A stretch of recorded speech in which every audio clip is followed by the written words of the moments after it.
할렐루야. 오늘도 굿TV에 함께 하신 여러분들을 예수님의 이름으로 사랑하고 축복합니다. 하나님 우리를 애굽에서 구원해 내셨습니다. 그리고 구원받은 우리에게 요구하는 신앙이 바로 예배였습니다. 그래서 출애굽기 12장 27절 말씀에 이것이 여호와의 유월절의 제사라 그러며 유월절이 무엇인가를 설명하고 우리를 애굽에서 구원한 의미가 유월절을 말하는 순간 백성들이 그 말을 듣고 하나님을 경배하였더라 예배하였더라 말하며 구원받은 우리들에게 원하는 유월절의 거룩한 예배 성공자가 되길 원하는 모습을 살펴볼 수 있습니다. 예수님께서는 예배할 때 그럼 어떻게 예배해야 되느냐? 요한복음 4장 23절의 말씀에 영과 진리로 예배할 것이며 이 하나님은 영과 진리로 예배한 자를 찾으신다라고 표현해요. 영과 진리로 그러면 예배한다는 게 무엇을 말할까요? 말씀 그대로 성령 안에서 성령으로 말미암아 진리, 말씀이 원하는 대로 예배를 드리는 것이 영과 진리로 예배하는 자예요. 그런 대표적인 왕이 8살 때 왕이 된 요시야입니다. 히스기야의 증손자죠. 그 히스기야의 증손자는 증조 할아버지인 히스기야의 영성을 유산으로 물려받아서 할아버지 므낫세, 아버지 아몬이 잘못한 그 모든 것들을 철회해버리고 하나님의 뜻을 찾는 은혜를 공급받게 됩니다. 그 원리는 바로 왕이 된 지 12년째 된 때에 성전 청소를 했고 그때 대제사장 hilki야를 통해서 숨겨졌던 율법 하나님 말씀을 되찾습니다. 그리고 그 율법을 읽으면서 통곡하고 눈물을 흘립니다. 왜 눈물을 통곡하며 눈물을 흘렸는가? 말씀이 원하는 것을 이제야 알았기 때문입니다. 그리고 드디어 왕이 된 지 18년이 되는 때에 바로 말씀을 이루어드린 귀한 사역을 진행합니다. 그래서 열왕기하 23장 3절의 말씀에 백성들에게도 동일하게 말씀을 들려주고 중요한 말씀에 언약의 말씀을 이룰 것이다 라고 선포해요. 그 순간 백성들도 우리도 그럼 언약을 쫓으리다 말하며 그 언약의 말씀이 이루어질 원하고 있는 모습을 봐요. 그럼 숨겨져 있던 그 언약, 그 약속, 율법이 원하는 말씀 무엇이냐는 거죠. 그 첫 번째가 열왕기하 23장 21절의 말씀에 언약대로 유월절을 지켰더라 그래요. 그동안의 유월절의 모습이 약간은 있었으나 히스기야 왕도 유월절을 약간 회복은 했으나 언약대로 즉 말씀이 원하는 만큼 충분히 드리지 못했던 것을 8살의 왕이 된 요시야 왕은 그 젊었을 때 이루어냈어요. 언약대로. 맞습니다. 그러면 그것으로 끝나냐? 아니었습니다. 역시 계속 이어서 바로 열왕기하 23장 24절의 말씀에 유월절 예배를 방해하는 우상의 흔적들을 제거시켰어요. 할아버지가 들어왔던 므낫세, 아버지 아몬이 들어왔던 그 모든 우상 숭배의 흔적들을 깨끗이 제거함으로 하나님이 원하신 진정한 영과 진리의 예배를 하나님께 올려드림을 통해서 칭찬받는 대표적인 인물이 된 것을 성경에 살펴볼 수 있습니다. 이렇게 영과 진리로 예배하는 자가 있는가 반면에 반대로 영과 진리 예배가 아니라 자기 마음대로 드려지는 예배를 드린 자도 있다고 성경은 또 표현하고 있어요. 그 대표적인 인물이 누구냐?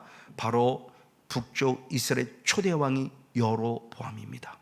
그래서 열왕기상 11장 26절과 31절의 말씀을 통해서 보면은 솔로몬의 신하였던 이 여로보암이 왕을 대적합니다.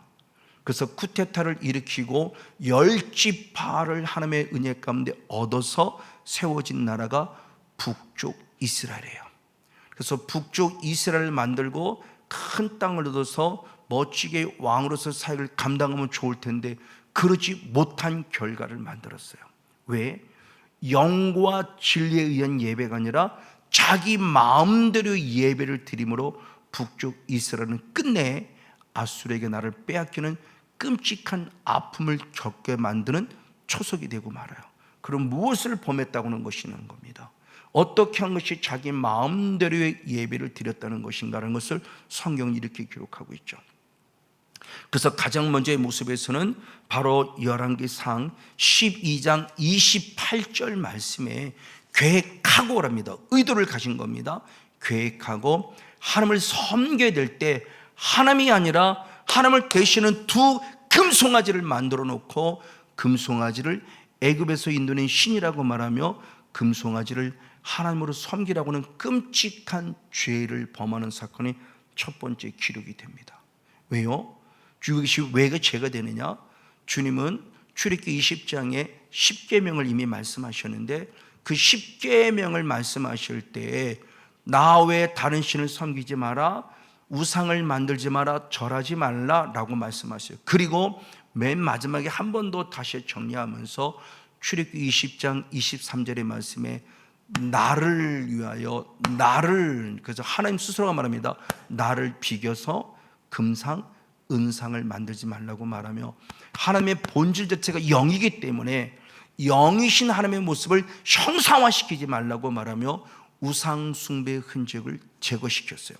그러니까 우상 숭배가 하나님 외에 다른 신을 섬기는 것도 우상이지만 하나님을 우상으로 섬기는 것도 죄라는 거예요.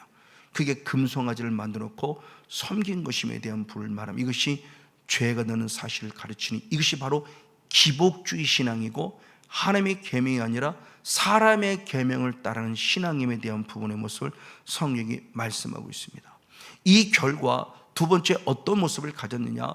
역시 계속 이어서 열왕기상 12장 27절과 29절의 말씀에 이스라엘 백성들을 예루살렘으로 내려 올라가 예루살렘에서 예배 드리지 않게 하기 위하여, 아니 그들이 예루살렘에 예배를 드렸다가 나중에 돌아오지 않고 오히려 나중에 나를 죽이고 바로 그 남쪽 유대의 왕 르호보암을 왕으로 삼을까 두려워서 그는 저 북쪽 끝에 있는 단에 때로운 단이라는 예배 초소를 마련했고 남쪽 끝에는 베델에 예배 초소를 만들었고 여기서 예배를 드리려고 하는 끔찍한 죄를 범했어요. 왜 이것이 죄일까? 성경은 분명히 말씀할 때 신명기 12장 5절의 말씀에 하나님의 이름을 두려고 택한, 하나님의 모든 지파 중에 택한 곳, 즉 주님이 거처하는 곳, 거기서 찾아가서 예배라고 말했어요. 즉 주님의 이름을 두려고 택한 곳이 있었고 그 택한 곳 주님을 예배하라고 주님이 귀하게 말씀하셨다는 겁니다. 그런데 대단히 안타깝게 여러분 그것을 무시해버린 거예요. 그러면 그 하나님의 이름을 택한 곳이 어디냐? 열왕기하 21장 4절의 말씀은 그것이 바로 예루살렘이고 예루살렘에 곧 깊이 들어가 성전이었다고 말합니다. 그러니까 하나님의 이름을 두려고 택한 예루살렘, 더 깊이 들어가 주님의 이름을 두려고 택한 성전, 성전에서 예배를 드려야 되는데 성전이 아닌 베델에서 단에서 예배를 드린 거예요. 그 모습을 보면서 열왕기상 12장 30절 말씀에 이것이 결국 뭐냐? 죄가 되었다라고 표현해요. 죄가 되었대요. 즉 성경이 원하는 대로 예배가 아니라는 거예요. 영과 질 예배가 아니라는 겁니다. 그리고 나아가 세 번째 계속 이어서 열왕기상 12장 31절의 말씀에 보면 레위 자손이 아닌 보통 백성으로 제상을 삼았다 그래요.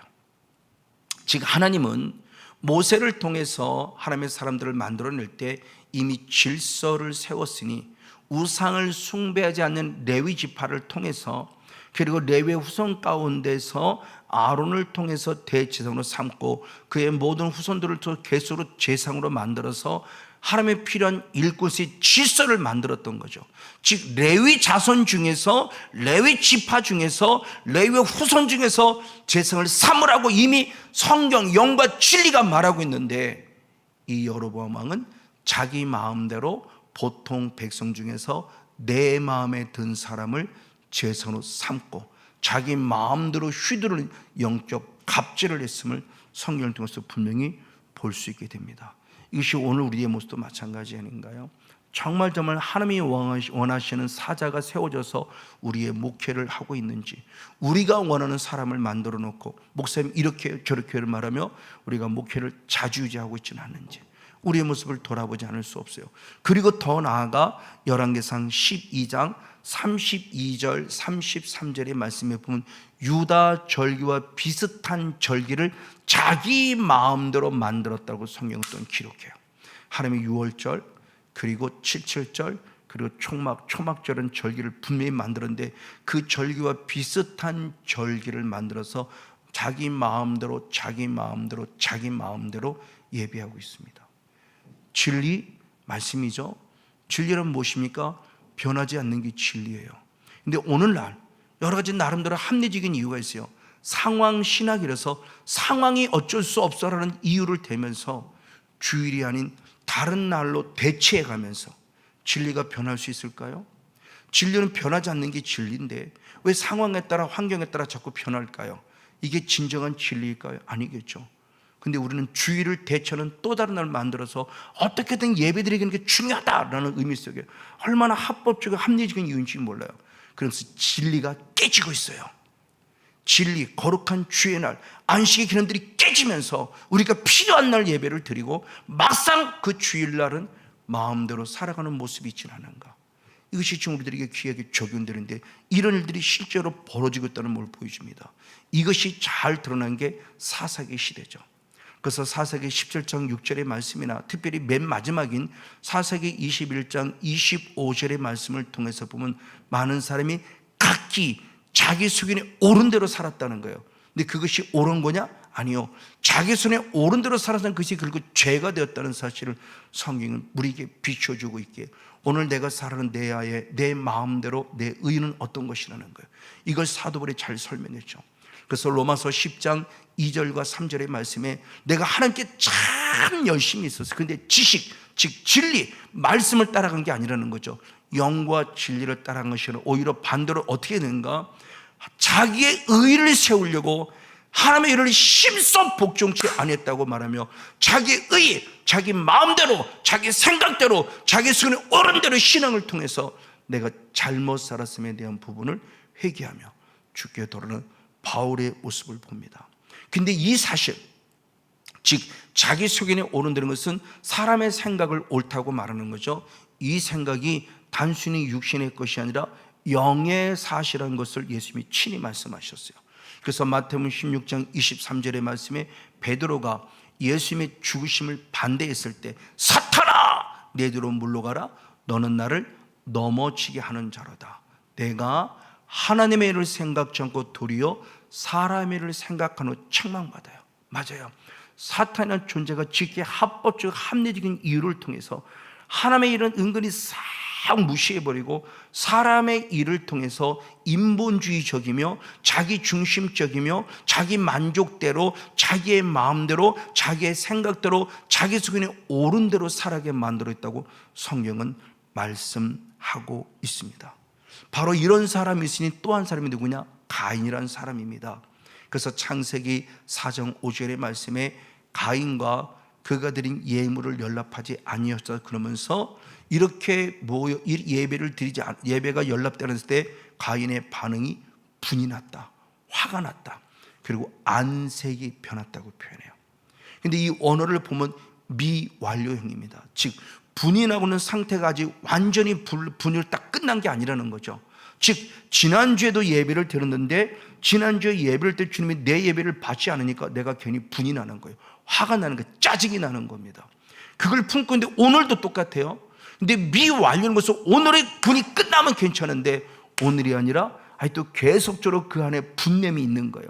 그 분냄이 다음에도 나갈 것을 알고 있을 때 미완료로 기록되어 있죠. 그래서 주님께서는 창세기 12장 7절 말씀에 죄를 다스려라 라고 표현했어요. 죄 짓지 말고 죄를 다스려라고 표현했는데 결국 죄를 다스리지 못했어요. 이리 죄에게 정복을 당하죠. 그래서 우리는 잘 안대로 가인의 존재가 최초의 살인자가 된 것으로 너무나 잘 알고 있습니다. 그러면 우리는 계속 영적 세계를 봤기 때문에 바로 사람의 뜻, 자기 마음대로 사탄이라는 존재를 예수님을 보았는데 바울도 똑같은 얘기를 합니다. 에베소 4장 26절과 27절의 말씀에 분을 하루를 지나지 않도록 죄짓지 말라 그러면서 마귀에게 틈을 주지 말라고 그래요. 결국 뭐냐? 마귀의 틈준 것이 분이에요. 분노, 화. 여기 있는 성건영이라는 이 사람도 하나님을 인격적으로 2009년 9월 달에 인격적으로 만나기 전에는 내게 남은 나머지 영적 마지막 이 찌꺼기가 분노였어요. 이 분노에 대한 부분의 모습에서 나는 죄를 알지 못하고, 그래서 분노를 성도에게는 풀지 못하고 아내에게 그리고 자녀들에게 상처와 아픔을 주었어요. 근데 성경이 분명히 말을 뭐라고 하느냐, 전도서 7장 9절의 말씀에 노를 바라지 말라. 노를 바라는 자는 우매한 자다. 그 우매한 자의 이미 품에 노를 품고 있다고 표현해요. 근데 이 똑같은 말씀을 전도서 5장 1절에서는 우매한 자의 제사라고 표현하며, 우매자의 제사는 뭐냐? 자기가 악한 행동을 하면서도 내가 악하다는 걸 깨닫지 못한다고 성경이 기록해요. 제가 전혀 깨닫지 못했어요. 저는 어리석은 자였어요. 예배를 드리지만 예배 실패자였어요. 가인처럼 분냄이 있었어요. 근데 나는 예배를 인도하는 목사로서 당연히 예배를 드렸다고 생각하는데 나는 예배에 절대 성공자가 될 수 없었다는 것을 성경이 말씀하고 있는 것을 이제서야 영의 세를 알면서 알고 있는 거예요. 그래서 사도 바울은 더 나아가 에베소 6장 12절의 말씀에 우리의 싸움은 혈과 육에 대한 것이 아니라고 표현을 통해서 결국 내게 있는 분노, 내게 있는 감정, 이 모든 것들은 혈과 육에서 나오는 존재라는 것을 알고 영에서 나오는 존재의 모습을 말하면서 우리는 절대 감정적인 싸움이 돼서는 안 된다. 부부 간의 감정, 부모와 자녀 간의 감정, 목회자 성도 간의 감정적인 싸움이 돼서는 안 된다는 사실을 정확하게 알려주고 있습니다. 이런 영적 원리를 아는 자가 누구이냐? 성경이 기록합니다. 이삭이라는 사람이 있었어요. 그럼 이삭은 영적 원리를 어떻게 적용했을까? 창세기 26장 1절 말씀에 보면은 첫 아브람 때 참 흉년이 있었는데 지금 이삭 때도 흉년이 있었다고 표현해요. 성경 자체는 정확하게 역사적인 부분이 구분이 안 돼 있지만 주석 같은 걸 살펴보면은 바로 아브라함 때 있었던 그 기근으로부터 이삭 때 있는 기근까지 약 100년 정도를 보고 있습니다. 그래서 창세기 12장 10절 말씀에 하나님이 가라고 하는 그 적과 그런 가나안 땅에 갔는데 기근이 있었어요. 그로부터 약 100년 후에 지금 다시 이삭 때 똑같은 기근이 왔다고 하는 사실이에요. 그런데 우리는 잘 알던 창세기 12장의 말씀에 보면은 아브라함이 기근을 당했을 때 어디로 내려가냐? 애굽으로 내려갑니다. 그리고 애굽으로 내려간 이유 때문에 그의 후손들이 430년 동안 애굽에 종살은 사건을 너무나 잘 알고 있어요. 이에 하나님께서는 이 사실을 알고 있었기 때문에 창세기 26장 2절 말씀에 아주 중요한 말씀을 하면서 뭐라고 표현하냐? 애굽으로 내려가지 말라. 그리고 내가 네게 지시할 땅에 거하라 그래요. 애굽으로 내려가지 말라는 겁니다. 왜? 애굽으로 내려가면 나도 고생이지만 내 후손들이 또 고생해요. 그러니까 절대 애굽 세상으로 내려가지 말라. 거기 내려가면 당장 흉년에서 잘 먹고 잘 살 수는 있지만 절대 내 영에 유익을 주지 않아요. 그래서 내가 네게 지시할 땅이라고 그래요. 근데 지시할 땅은 새롭게 원하는 땅으로 가라는 것이 아니라 세번역 성경을 보면은 내가 이미 살라고 한 땅, 이 땅을 떠나지 말라요. 그게 바로 그랄입니다. 그랄은 땅을 떠나지 말라는 거예요. 지금으로 하면 흉년인데 흉년의 땅을 떠나지 말라고 그래요. 이걸 어떻게 영적으로 받아들여야 되죠? 흉년인데 흉년을 떠나지 말. 이 흉년들은 이 땅을 떠나는 게 육으로 보면 지혜 있는 자 같은데 주님의 영의 세계에서는 떠나지 말라고 표현해요. 이게 우리 육으로 살아가는 영으로 살아가는 우리 실체의 존재예요. 그렇죠? 방금 얘기한 대로 아브라함 주님이 가라는 대로 갔는데 기근이 기다려요. 이걸 어떻게 이해할 수 있을까요? 자, 하나님께서 구름 기둥과 불 기둥으로 인도해서 하나님의 이끄심을 따라 광야에 들어갔더니 광야에서 오히려 쓴물이 기다려요. 이걸 어떻게 이해할 수 있을까요? 다윗은 누구보다 주님을 신실히 믿었지만 그의 나가는 항상 사망의 음침한 골짜기였어요. 이걸 어떻게 이해할까요? 예수님의 첫 공생의 사역의 시작이 많은 사람의 모습을 치유 회복함이 아니라 성령의 감동에 따라 광야로 들어가서 마귀의 시험을 받았어요. 이걸 어떻게 이해할 수 있을까요? 영의 세계를 보는 전혀 다르다는 겁니다. 그래서 이 땅을 떠나지 말라. 흉년의 땅을 떠나지 말라요. 왜? 주님의 약속이 있습니다. 창세기 26장 3절의 말씀에 내가 그 땅을 떠나지 않을 때 너에게 복을 줄 것이고 네 후손들을 복되게 하겠다고 주님의 약속이 임해요. 그리고 이삭은 감사하게 그 말씀에서 떠나지 않습니다. 그 결과 놀라운 일이 벌어지니 어떤 일이 벌어졌냐? 바로 창세기 26장 12절 13절의 말씀에 농사를 해서 100배나 거두는 거부가 되었다고 축복해요. 얼마나 감사한지요? 맞아요. 흉년의 땅이 축복의 땅으로 바뀌었습니다. 쓴물이 단물로 바뀐 것처럼요. 이것이 지금 우리들이 주는 하나님의 영적인 축복이죠. 바로 이 축복을 누리기 위해 오늘의 흉년을 이기라는 것이고 오늘의 고난을 극복하고 이기라고 성경에 말씀하고 있습니다. 맞습니다. 자, 그런데 이렇게 되어지면 이제 하나님께서 큰 축복을 주시는 것만 생각할 수 있는데 아니요. 영의 세대들은 그게 아니었어요. 오히려 하나님의 큰 축복을 받았는데 오히려 3번씩이나 그랄랑 아비멜렉을 통해서 쫓겨나요. 그래서 그랄에서 쫓겨나서 바로 그랄 골짜기로 피신합니다. 그랄 골짜기는 아버지 아브라함이 이미 우물을 팠던 곳이요, 다시 한번 우물을 파고 그뿐만 아니라 또 다른 한 곳을 팔 때 그곳의 이름을 에색이라고 합니다. 그 에색이라는 곳에 다투면서 쫓겨나는데 에색의 뜻이 불공정하게 강탈당하다는 뜻을 가지고 있어요. 그리고 두 번째 또 새로운 땅의 모습을 또한 찾게 되는데 그 땅의 모습이 결국 신나라는 땅입니다. 신나라는 땅은 적대자는 뜻을 가지고 있어요. 근데 신나라는 원어 히브리를 보면 바로 시크나 이렇게 됩니다. 근데 이 시크나는 원어는 어디서 왔냐? 사탄이라는 원어에서 파생된 단어예요. 사탄, 우리가 잘 알고 있는. 맞습니다. 결국 뭐냐?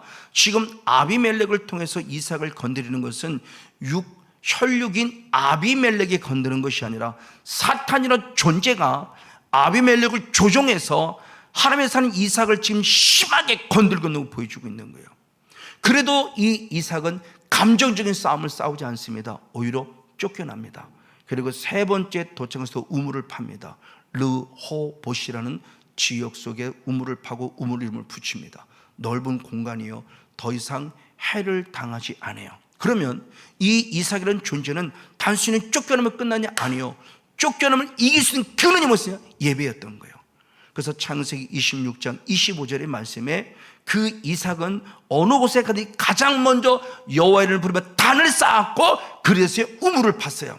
그 우물을 판 게 먼저가 아니라 하나님께 단을 쌓아 예배를 드리고 우물을 팠다고 말하며 예배의 성공자의 모습을 보여줘요.